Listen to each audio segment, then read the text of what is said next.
much more easier to use Skype than much more easier to use Zoom than Skype. I would say. So, all right. And given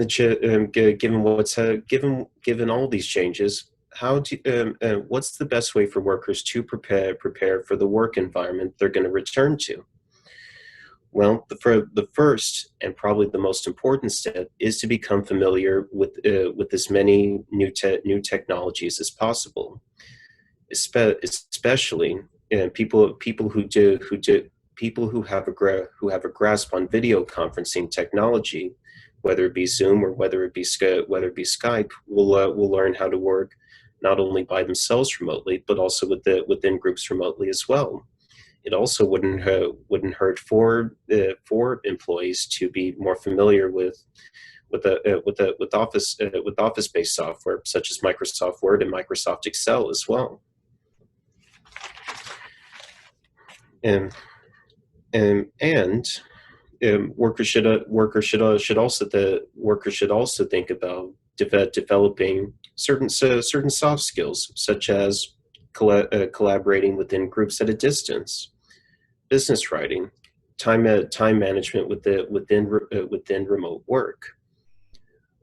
All of these suggestions will help workers prepare for the time when it is safe to return to work. The workplace that all of us are going to return to, it will not be exactly the same it was before the coronavirus happened. When business resumes, expect offices to be smaller, expect staffs to be a lot more smaller in size, and for some employees to work from home permanently. But workers have an opportunity to take advantage of these new changes, which is why workers need to prepare themselves for the offices that they will return to. Thank you. Thank you, Scott. I liked your analysis of office space, especially it's very topical as the economy is starting to open up. Before we move into our next section, if you'd like to give feedback to either Scott or Slate, you can go ahead and send your feedback to them through the chat, making sure that it goes directly to them. Otherwise, we will go, if you could send in your votes for best speaker, being sure to clarify first and second speaker for your choice. As it does come into play with voting, you can send those votes directly to me via the Zoom chat, and I will get those tallied up by the end of the meeting. I'll give a little bit, 30 seconds for that. But yeah, definitely office space is big work and kind of that debate and where people will work from. I was talking with a family friend the other day, and her office is actually just like 5 minutes away from where she lives. So it's not too much of a problem whether she does go back to the office or not. But fortunately for her and the firm that she works at, there's enough space where everyone can kind of still spread out. Some people don't even know when they're going back. Others have a hard date, like, okay, first week of June hits, and that's when they want us to come back. So it's definitely an interesting way to see how different companies are handling this obstacle that we're all facing. But with that, we will go ahead and transition into the second section of our meeting, table topics. But to introduce this section and kind of explain how it goes, I'll introduce to the stage our table topics master for today, Sourin Paturi. Please welcome Sourin. Hi, everybody. So for table topics today, I just had to do just like a what would you do scenarios. I kind of got inspired from last week's like would you rather, because I liked how it was more like creative. It allowed you to make like your own response instead of being like some philosophical question that we had to answer. It's just like straightforward, like what would you do, something like that. So I want to like create simplified questions for everyone, I guess, this week. So let me just share my screen really quick. Let's see. I think when I do I have permission to let me just okay, I just made you co-host, so you should be able to record. Okay. Or not record, share screen. There you go. Wait, just the wrong. Wait, am I sharing? Do you guys see the presentation? Yes. Oh, okay, so then.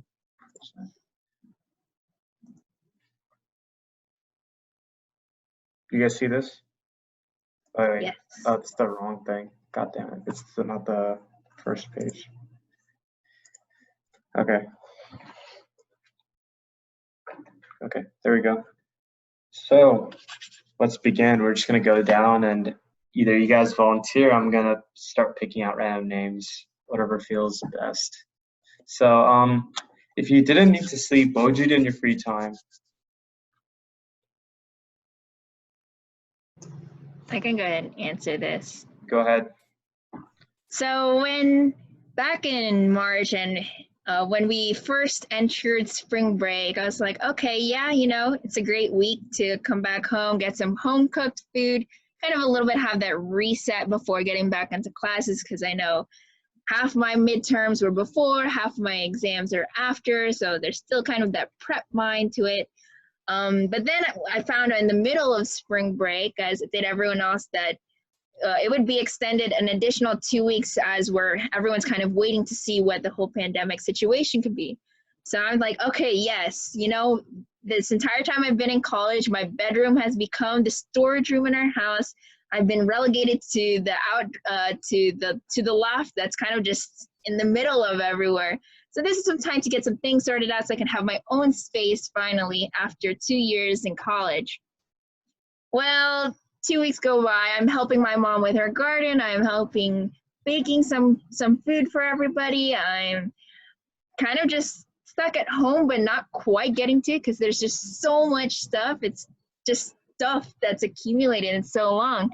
And so now we're pretty much approaching June, and it's just today that we're now kind of moving things around and rearranging things, and we're going to be painting some walls, we're going to get rid of some things. That's part of the reason why I'm outside today, because it's literally an entire mess. But if I didn't need to sleep, I would have that extra time to go ahead and move things around. Now, just because I have the extra time, would I be motivated to do everything? Maybe, yes. I think at this point, definitely it's a big priority, just because everything's so cluttered that I won't be able to really be successful in my summer classes if I don't have that extra space and kind of clean area. So I think with my extra time, I do the boring task of cleaning, moving things around, sorting through papers. That's honestly the longest task that would take me, just sorting through all the different drawers. Thank you. Nice. I think we all need to get organized in our life, and I think not needing to sleep would really help me organize myself. So thank you. Next question. If you could witness one historical event, which historical event would you watch?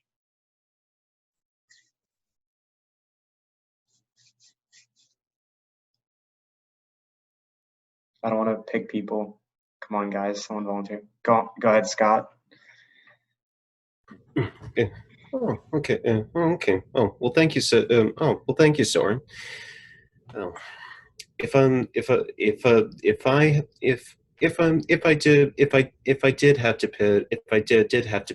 pick a historical event that I would want to watch, well, especially if I wanted to watch in person, I would have to I would definitely pick. This is a tricky one. I would definitely pick January 1961 with the inauguration of President John F. Kennedy. Even though many of us did not live at that period of time at the beginning of his presidency, if I had the option to sit amongst that crowd that descended on Washington, that descended near the White House on that bright day, and mind you, on a very bitterly cold day, just to see this young, vibrant president who spoke of a new beginning for our country, to have that chance to see the beginning of what would be one of the most traumatic and sadly one of the shortest presidencies in our country's history. I would be grateful to witness for firsthand that optimism, that energy that people felt when Kennedy himself took the oath of office as our next president of the U.S. So yeah. Good idea. Honestly, that sounds like an interesting time to go ahead and witness. So next question. If you could eat only one food for the rest of your life, what would it be? Go ahead, Slate. Hello. So one food, I would have to choose pizza. I feel like I already said this within the last month, but I would choose pizza because that's almost what I eat for the rest of my life. I think during this quarantine, I've eaten way too many pizzas to count. My favorite is Tombstone frozen pepperoni, to be exact, and it's just the easiest choice ever. Pizza, it's got everything you need. It has the cheese flavoring, it has the meat. I think I could survive on it for my entire life. Sure, I'd be missing vital nutrients, but it'd be delicious. So it should be really, really tasty too. And it's just 16 minutes in the oven. I know it by heart, that frozen pizza. Or it's delivery pizza, anything. But yeah, pepperoni pizza for the rest of my life would be awesome. I mean, thank you, Slate. That's like the common college student thing, isn't it? I like how you're sticking to character. So next question. If you were a food, what food would you be? I think when I was writing this, I was kind of hungry, so I have like a lot of food questions. So anyone want to like be a food? Like if you were a food, what food would you be? Anyone? I can go. Go ahead, Tricia. So in this quarantine, I've been doing a lot of baking. And so if I were a food, I'd want to be some sort of like pastry or bread, if only because bread is really, really versatile. Because if you have like the same dough, like just yesterday I had a dough that could make naan, but then also I used that dough to make pizza. And I was like reading somewhere else that same exact dough that I made could be turned into cinnamon rolls, which is very interesting. So I think really just the versatility of bread. And if you think about it, if I was a food and it was somewhere where maybe they didn't have quite as many resources, at least when you have carbs, you have a bit of sustenance that can last a group of people for a good while. I mean, the basic ingredients to any dough is just flour, maybe some eggs. You don't really have to use eggs. Some doughs are just flour and yogurt, and then you're good to go. If you want one of those more fluffy doughs, then it requires yeast. But again, that fermentation process takes a little bit. So varying amounts would create different types of pastries. But really, I would choose to be some sort of carby, pastry, doughy deliciousness, because it's just so versatile in whatever kind of dish in every cuisine that you visit around the world. Thank you. Interesting that you picked an item so you get eaten, Tricia. I would pick an item that I wouldn't get eaten, like, I don't know, something rotten, like rotten food or something like that. But then would your existence be a happy one or a miserable one? I would still be alive. Like I would have no purpose, but I'm still alive, right? Like that's the Fair. baseline thing I'm trying. That's like basically what I'm doing right now. I'm not alive, but I'm just sustaining myself each day, you know? Yeah. Yeah.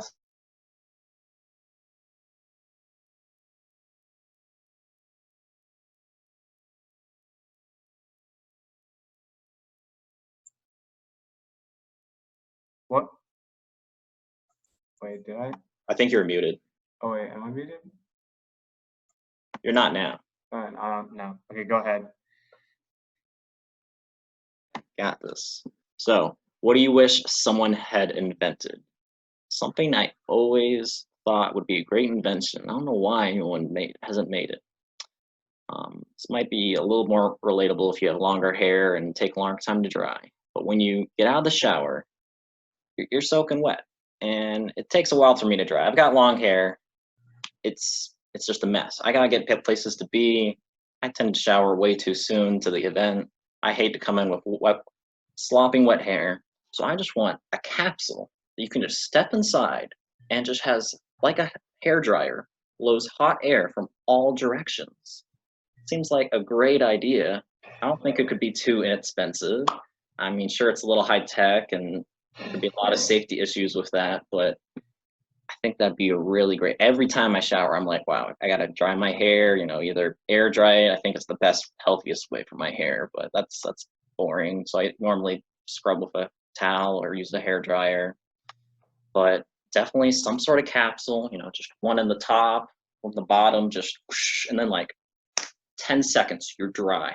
Just walk out. It's like you weren't even in the shower, except never clean. So that is something I really wish someone had invented by now. I would invest in it. Thank you. You could be the inventor as well, Slate. Make a lot of money off of that, That's a good point. So next thing, if you could stop people from doing one thing, what would it be? Like, what's something that you find annoying that you really wish other people would stop doing? Anyone want to go? I can do this one. Go ahead, Tori. Okay, so I'm gonna try to time myself. So if there was one thing that I could get people to stop doing, I would say that it would be cutting in line. I don't know if any of you guys watched David Dobrik, but this one time in one of his videos, they're like 4 minutes long, and he basically, these girls cut him in line at this pizza place, and to get them back, he paid for everybody else behind him to teach them a lesson about not cutting in line. So he basically paid for the whole restaurant.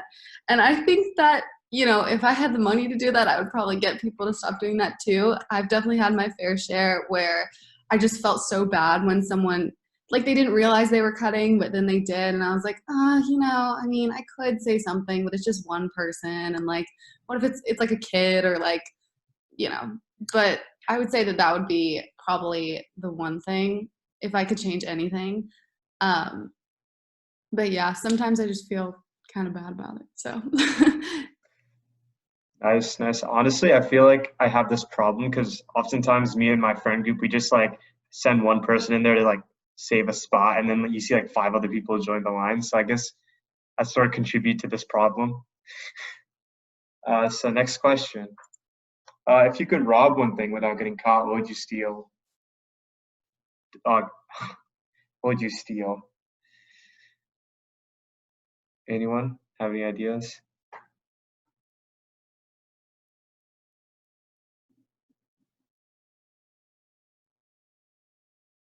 Okay.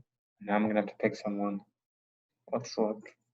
How about let's do Tori again, so she has 2 times of speaking. All right, so okay. If I could rob one thing without getting caught, wow, that is like some deep stuff. I like have such personal values of not stealing things. One thing, I don't know if it could be just, I'm not gonna say just one. Maybe I would do maybe I could take something from our last what would you do, would you rather theme of Slate's, a key that opens everything, if that existed. If I could rob that one thing, which I feel like maybe there's a master key somewhere and we just don't know about it, but if it did exist and it's locked up in a vault somewhere, maybe I could go find that and take that so that I could have access to a bunch of different things rather than just one thing. Or I could honestly, I don't know. I feel like that would be like the main thing that I would look for. I don't think there's anything that could just be one thing that you would steal. Like, what are you going to go steal? Like a balloon somewhere, like a food from somewhere? Like, it's not like if you just steal one thing, I don't think that one thing is enough to like do anything with other than a master key. So, yeah. Good advice.